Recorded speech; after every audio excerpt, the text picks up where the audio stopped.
isso daí. Vamos tentar fazer uma linha do tempo, Peter. O que está acontecendo e desde quando está acontecendo na sua opinião, esse balanço pendendo mais para um dos poderes? Pois é, eu acho que já havia há algum tempo no Brasil uma tendência do judiciário a ir para o lado do principiológico, né, de decidir as coisas não pelo que está escrito Desculpa na lei. interromper, mas eu acho que seria legal a gente tentar explicar como que são os poderes no Brasil e como funciona cada um para entender. Claro, tem claro. né, o poder executivo, o legislativo. Como que funciona o peso de cada um e por que existem esses poderes?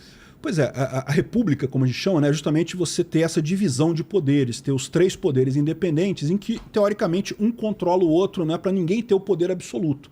Essa é a ideia da república, né? Ela vem justamente para corrigir o problema das monarquias absolutistas que tinham na Europa, em que o rei tinha todo o poder do mundo, podia fazer tudo o que ele quisesse. E se esse rei fosse um bom rei, né, o Brasil a gente teve um exemplo ruim, porque a gente teve bons imperadores aqui, né, tanto o Pedro I quanto o Pedro II foram bons imperadores, mas eventualmente você tem um imperador que é ruim e começa a fazer um monte de besteira e você não tem o que fazer, porque o cara tem todo o poder na mão dele. Com a Revolução Francesa surgiu essa ideia, na verdade a República surgiu antes, né, porque já existia desde a Roma Antiga, né, surgiu a República Romana. Os Estados Unidos, inclusive, implementaram isso antes da França, mas a ideia é justamente que ao invés de você ter um poder único, com todo o poder do mundo, você tem 3 coisas. Tem o executivo, que é o cara que vai fazer a gestão como um todo, seria o síndico do país. Você tem o legislativo, que é aquele grupo que vai, por um lado, fiscalizar o executivo e, por outro lado, vai estabelecer as regras que o executivo tem que seguir, vai fazer as leis do país para o executivo seguir. E, em terceiro, você tem o judiciário, que é quem vai julgar em caso de conflito, tanto conflitos entre essas coisas, como também entre as pessoas no país. É o judiciário que vai fazer as ações, né? Em tese, você tem um sistema que eles chamam de freios e contrapesos, em que nenhum poder pode crescer muito porque os outros poderes conseguiriam controlar aquele poder, né? Mas a verdade... Isso funcionou em algum momento? Isso funciona bem em muitos países, né? Vários países funciona bem isso daí, você consegue ter isso aqui funcionando bem. Aqui no Brasil funcionava bem também, assim, você sempre teve uma... Tem ainda países que são parlamentaristas que parece que esse controle é mais rígido ainda, né? É verdade. No parlamentarismo, a grande vantagem é que você consegue substituir o primeiro-ministro muito rápido, então você consegue evitar crises e coisa e tal. Tem ainda mais controle, né? Evita ainda mais coisa. Aqui no Brasil a gente acaba saindo pro lado do impeachment, quando tem um presidente ruim, mas o impeachment é difícil, não é uma coisa fácil de você fazer. É uma dor de cabeça e o país fica parado esperando aquilo. No parlamentarismo é mais tranquilo, porque é só uma votação no Congresso e tira o cara e já bota outro, é tudo muito mais rápido. Pois né? Mas enfim, em tese funciona bem com esses controles, esses pesos e contrapesos, freios e contrapesos. Mas o que acontece aqui no Brasil? Né? Já há algum tempo o judiciário vem começando a agir como legislador. Isso não é de agora, isso já tem algum tempo. Né? O STF sempre teve uma tendência para a política, isso é natural, isso no mundo inteiro tem. Até o STF americano tem algum teor político, tanto que o pessoal fala não, que é juiz de direita, juiz de esquerda no STF. Tem isso. Mas, e é um dos poderes que não é eleito pelo povo, né? Não é eleito pelo povo. Só aqui ou em todo lugar é assim? Olha, são indicações. Existem lugares em que você tem juízes eleitos. Tá? Nos Estados Unidos, alguns estados americanos, os juízes são eleitos. Mas acho que a regra é ser escolhido pelo executivo. Né? Tá. Enfim, e o ponto é esse. Como é que começou essa coisa? Começou com a ideia de que era mais importante o princípio da lei do que a lei em si. Então, o STF, na hora de julgar, ao invés dele ler o que está escrito na Constituição precisamente, ele interpreta aquilo pela ideia que tem aquilo ali.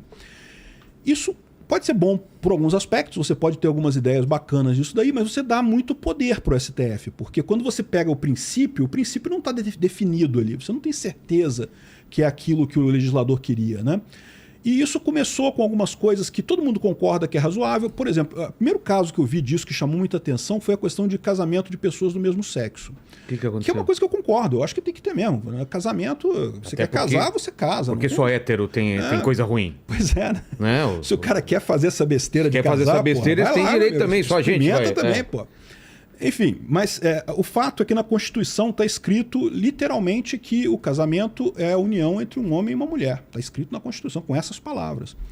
E o STF entendeu que na Constituição está escrito que o casamento é uma união entre um homem e uma mulher, mas também está escrito na Constituição que um homem tem os mesmos direitos que as mulheres, ou as mulheres têm os mesmos direitos que os homens. Não tem distinção de direitos entre os dois. Então, se os dois é a mesma coisa e está dizendo ali que é entre um e o outro, então pode ser entre todo mundo. Entendeu? Essa é a coisa de pegar a ideia da coisa e usar. Só que a Constituição não está dizendo que um homem é igual a uma mulher, nem que uma mulher é igual a um homem. Ela está dizendo que tem os mesmos direitos. Exato. Então, se na Constituição, em outro ponto, está dizendo que o casamento é entre homem e mulher, teria que a maneira correta de fazer isso seria através de uma PEC, uma alteração na Constituição que colocasse lá que o casamento é a união entre duas pessoas e ponto final. Ou até mais, já aproveita, já faz lá, é a união entre um grupo indeterminado de pessoas. Se você quiser casar com uma árvore, poligamia, sei lá, pronto, por mim libera tudo. Mas o que está na Constituição é isso, entendeu? A crítica que eu faço não é a coisa em si. Eu concordo que tem que ter casamento de pessoas do mesmo sexo. A crítica que eu faço é a maneira como chegou ali, como o judiciário interpretou dessa forma. E isso foi a primeira coisa. Logo em seguida veio um monte de decisões seguindo mais ou menos essa lógica. A partir de 2011 a gente teve um monte de decisões assim. Mas a coisa degringolou mesmo em 2019. E no primeiro ano do governo Bolsonaro, o STF estava sendo criticado por algumas pessoas, né? Tinha algumas manifestações, porque o que aconteceu? O Bolsonaro ele entrou no governo e ele editou decretos que favoreciam as pessoas a terem armas no Brasil. Isso eu acho que é uma coisa perfeitamente justa, né? Todo mundo sabe que o Bolsonaro é a favor das pessoas terem armas e muitos brasileiros, aliás, a maioria dos brasileiros é a favor das pessoas terem armas. Teve um plebiscito no passado? Um plebiscito no passado, 65% dos brasileiros são a favor de ter armas e coisa e tal. Enfim, então quando o Bolsonaro botou as medidas para facilitar o acesso a armas, o STF barrou quase tudo. E o pessoal ficou chateado com isso. Alegando que isso feria o princípio da segurança. Olha o ponto da ideologia, da interpretação ideológica da Constituição. Eles falam, não, a Constituição em momento algum diz que é proibido ter armas. Até porque na época, quando ela foi escrita, era muito mais fácil ter armas no Brasil. Vendia-se armas na Mesbla, né? Tinha. A Mesbla tinha seção de armas, você entrava lá, comprava arma na Mesbla. Mesbla, para quem não sabe, era uma grande rede de... Tipo uma C&A da vida, uma grande loja de departamentos, né?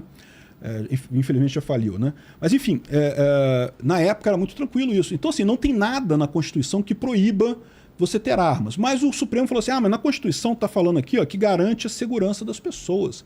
E a gente acha que ter armas diminui a segurança das pessoas. Então não pode... é um salto muito absurdo, né? Um salto absurdo, entendeu? É o que eu falo. Eles partiram de uma interpretação ideológica pequenininha em coisas até razoáveis e começaram a cada vez mais expandir esse negócio. Enfim, mas o que aconteceu foi que aí teve uns protestos contra o pessoal do STF, o pessoal pedindo fim do STF, não sei o que, é um absurdo. Ninguém quer o fim do STF. O pessoal estava criticando a decisão do STF nesse caso das armas. E mais do que isso, nessa mesma época, teve uma reportagem da Cruzoé, chamada O Amigo do Meu Pai. Cruzoé, você sabe, né? Uma revista muito conhecida, né? Que justamente era a Lava Jato chegando no Supremo, mostrando que o Toffoli, que seria o amigo do meu pai, tinha lá até um apelido do Odebrecht do Toffoli ali.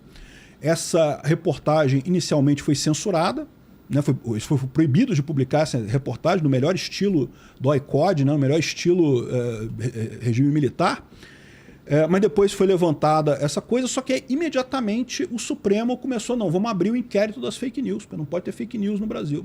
E esse inquérito foi um inquérito altamente teratológico, porque ele foi aberto com base em um item lá do regulamento do Supremo, que diz que o Supremo tem o poder de polícia dentro das suas dependências. Aí ele não, mas como a internet está na nossa dependência, tem um computador aqui ligado na internet, então a gente tem a competência de fazer isso na internet inteira. O que, de novo, é uma forçação de barra enorme. E daí começou esse inquérito das fake news. Mas não foi só isso. Esse inquérito das fake news foi aberto de ofício e foi dado para o Alexandre de Moraes. Não teve sorteio, né? Em todo o tribunal, em toda coisa de justiça, você tem a distribuição por sorteio. Porque você não pode escolher qual juiz que vai julgar o caso. Isso é um absurdo, né? É o princípio do juiz natural. Então, isso deveria ter havido um sorteio, mas o Toffoli determinou que seria o Alexandre de Moraes que iria cuidar desse negócio. Então, você tem duas ilegalidades aí. Primeiro, o STF com poder de polícia, que não faz sentido nenhum para apurar esse tipo de coisa. O lance de decisão monocrática já estava... Já estava rolando? Não? Decisão monocrática já seguia, já tinha naquela época também. Começou que é um absurdo também. É outro absurdo também, né? Ainda mais em ADIs, esse tipo de coisa.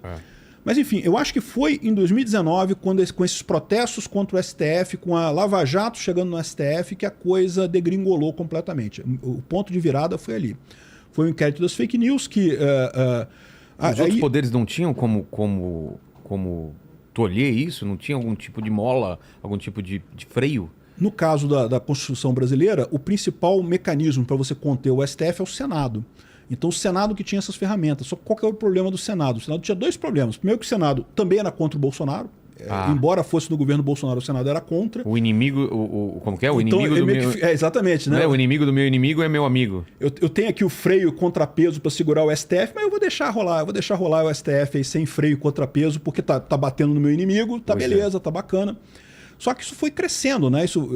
Isso é típico nesse tipo de situação, porque justamente você perdeu o controle. Você tem hoje um poder que está acima de todos.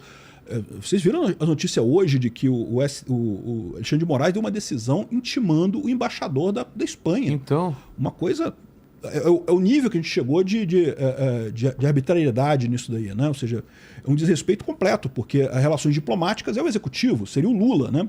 O Alexandre de Moraes poderia reclamar da decisão lá da Espanha e coisa e tal, mas jamais intimar o embaixador da Espanha.